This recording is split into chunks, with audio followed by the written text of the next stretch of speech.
اعوذ باللہ من الشیطان الرجیم بسم اللہ الرحمن الرحیم اقتربت الساعة وانشق القمر۔ اللہ نہایت رحمت والے بے حد رحم فرمانے والے کے نام سے، قیامت قریب آ گئی اور چاند دو ٹکڑے ہو گیا۔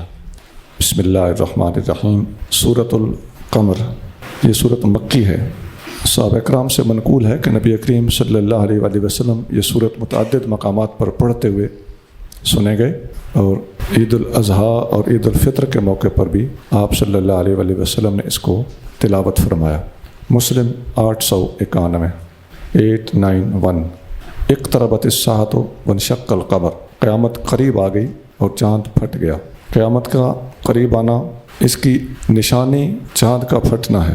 قیامت کے دن تو ہر چیز ہی پھٹے گی، وہ اپنی جگہ پہ، لیکن نبی کریم صلی اللہ علیہ وسلم کے زمانے کے اندر بھی چاند کے دو ٹکڑے ہوئے۔ انس بن مالک رضی اللہ عنہ روایت کرتے ہیں، سأل اہل مکہ ان یریہم آیۃ فاراہم انشقاق القمر۔ مکہ کے لوگوں نے نبی کریم صلی اللہ علیہ وآلہ وسلم سے معجزہ دکھانے کا مطالبہ کیا۔ نبی کریم صلی اللہ علیہ وسلم نے انہیں چاند کے دو ٹکڑے کر کے دکھائے۔ بخاری 4867 4867۔ یہ انس بن مالک روایت کرتے ہیں۔ نمبر 2، عبداللہ بن عباس بھی روایت کرتے ہیں، بخاری 4866۔ میں یہ واقعہ بتانے والے صحابہ کے نام اور ہر نام کا الگ حوالہ لکھانے لگا ہوں۔ پہلا حوالہ تھا انس بن مالک، دوسرا ہے ابن عباس، بخاری 4866، تیسرا ہے عبداللہ بن مسعود، مستدرک حاکم 3808، چوتھا ہے حضرت جبیر بن مطعم، یہ اس وقت مسلمان بھی نہیں ہوئے تھے اور اس زمانے کا واقعہ خود سناتے ہیں، یہ مکہ ہی کے رہنے والے تھے۔ جبیر بن مطعم، ترمذی 3299 3289، عبداللہ بن عمر بن عاص، مستدرک 3810 3810۔ ان سب کی سندیں صحیح ہیں۔ حضرت سہل بن سعد رضی اللہ عنہ۔ اتنا بہت ہے، باقی رہ گیا اقتربت الساعۃ، قیامت کا قریب آ جانا۔ قیامت کی بہت ساری نشانیاں ہیں۔ قیامت کے قریب یقبض العلم وتکثر الزلازل یتقارب الزمان وتظہر الفتن۔ حدیث میں آتا ہے، نبی کریم صلی اللہ علیہ وآلہ وسلم نے فرمایا، علم اٹھا لیا جائے گا، جہالت پھیل جائے گی، زلزلے زیادہ آیا کریں گے، وقت قریب قریب ہو جائے گا، یعنی ٹائم کا گزرنا پتہ ہی نہیں چلے گا، پیسیج آف ٹائم یہ تیز ہو جائے گا، اور دنیا کے اندر فتنے، فسادات اور قتل و غارت زیادہ ہونے لگے گی۔ بخاری 1036 1036۔ قیامت سے پہلے 30 جھوٹے کھڑے ہوں گے جو نبوت کا دعویٰ کریں گے۔ مسلم 157۔ قیامت کے آنے سے پہلے 1 سال ایسا بھی آئے گا کہ کعبے کا حج نہیں ہوگا۔ بخاری 1693 1693۔ قیامت اس وقت تک قائم نہیں ہوگی جب تک سورج مغرب سے نہیں نکلے گا۔ بخاری 4635۔ قیامت کے قریب یہ حالات پیدا ہو جائیں گے، ایک بندہ کسی قبر کے پاس سے گزرے گا تو یہ حسرت کرے گا، کاش اس قبر میں ہوتا۔ بخاری 7115 7115۔ قیامت اس وقت تک قائم نہیں ہوگی جب تک زمین میں حتیٰ لا یقال فی الارض اللہ اللہ، جب تک ایک بھی اللہ اللہ کرنے والا ہوگا قیامت نہیں آئے گی۔ مسلم 148 148۔ قیامت اس وقت تک قائم نہیں ہوگی جب تک عیسیٰ بن مریم نازل نہیں ہوں گے، حکومت کریں گے، انصاف کریں گے، صلیب کو توڑیں گے، خنزیر خوری ختم کریں گے، جزیہ ختم کریں گے، اور مال دولت عام ہو جائے گا حتیٰ کہ اسے کوئی قبول نہیں کرے گا۔ بخاری 2476 2476۔ قیامت اس وقت تک قائم نہیں ہوگی جب تک مسلمان یہودیوں سے جنگ نہیں کریں گے۔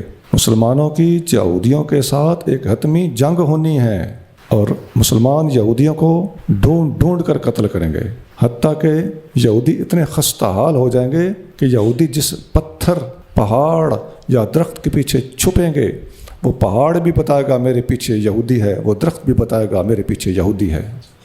مسلم 2922 2911۔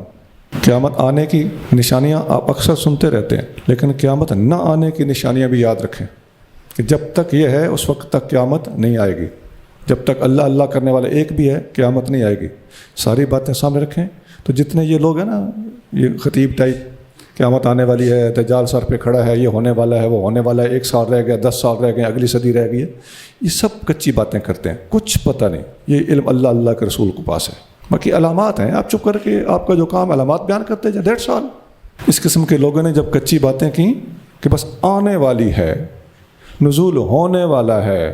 مرزا قادری کھڑا ہو گیا، لو پھر میں آ گیا جائے.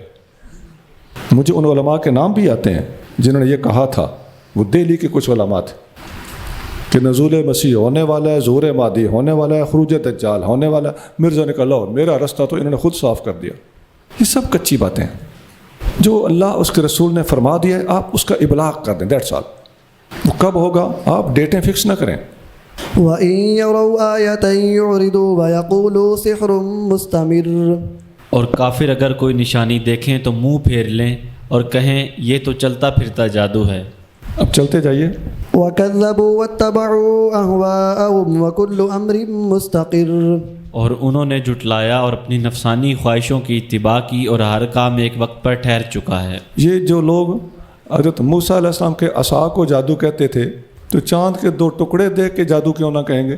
عقل ان کی پہلی گھومی ہوئی ہے. آگے چلے. وَلَقَدْ جَاءَهُم مِّنَ الْأَنبَاءِ مَا فِيهِ مُزْدَجَرٌ.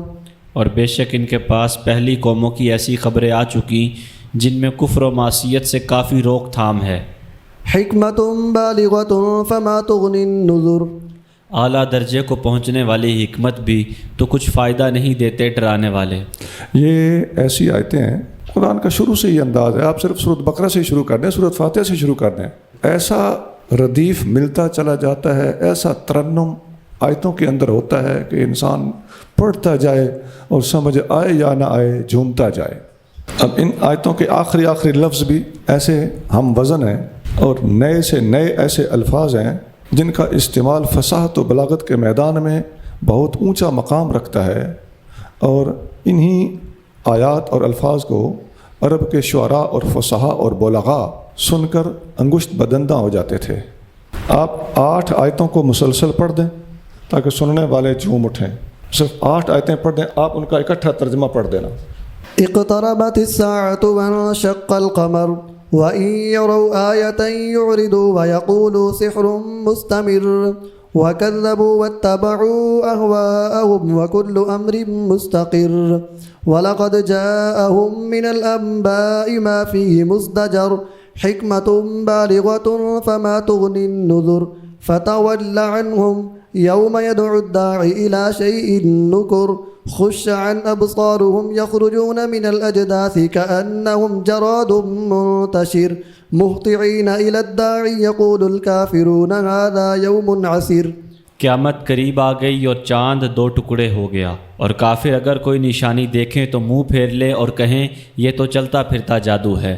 اور انہوں نے جھٹلایا اور اپنی نفسانی خواہشوں کی اتباع کی اور ہر کام ایک وقت پر ٹھہر چکا ہے. اور بے شک ان کے پاس پہلی قوموں کی ایسی خبریں آ چکی جن میں کفر و معصیت سے کافی روک تھام ہے. اعلیٰ درجے کو پہنچنے والی حکمت بھی تو کچھ فائدہ نہیں دیتے ڈرانے والے. تو آپ ان سے منہ پھیر لیں. ایک بلانے والا فرشتہ سور پھونک کر انہیں جس روز سخت ناگوار چیز میدان محشر کی طرف بلائے گا. خوف کے مارے نیچی آنکھیں کیے ہوئے قبروں سے نکلیں گے، گویا وہ ٹڈی دل ہیں زمین پر پھیلے ہوئے. بلانے والے کی طرف دوڑتے ہوئے کافر کہیں گے یہ دن بڑا سخت ہے. جی آپ دیکھ رہے ہیں ان آیتوں میں زجر و توبیخ ہے، ڈانٹ ٹپٹ ہے، قیامت کی تیاری ہے، گزشتہ اقوام کے حالات سنا کر ڈر سنانا مقصود ہے. یہی ان کی تفسیر ہے، یہ ان کی تشریح ہے. اور آیتیں دل تھام کر پڑھنے اور دماغ حاضر کر کے سننے اور کان لگا کر سمجھنے کے قابل ہیں. ایک اور بات کی طرف میں توجہ دلاؤں، اس پوری صورت میں ہر آیت کے آخر میں را آ رہی. اب آگے دوبارہ پڑھیے 9 نمبر آیت سے 15 نمبر آیت تک. كذبت قبلهم قوم نوح فكذبوا عبدنا وقالوا مجنون وازدجر فدعا ربه أني مغلوب فانتصر ففتحنا أبواب السماء بماء منهمر وفجرنا الأرض عيونا فالتقى الماء على أمر قد قدر وحملناه على ذات ألواح ودسر تجري بأعيننا جزاء لمن كان كفر وَلَقَدْ تَرَكْنَاهَا آيَةً فَهَلْ مِن مُدَّكِرٍ.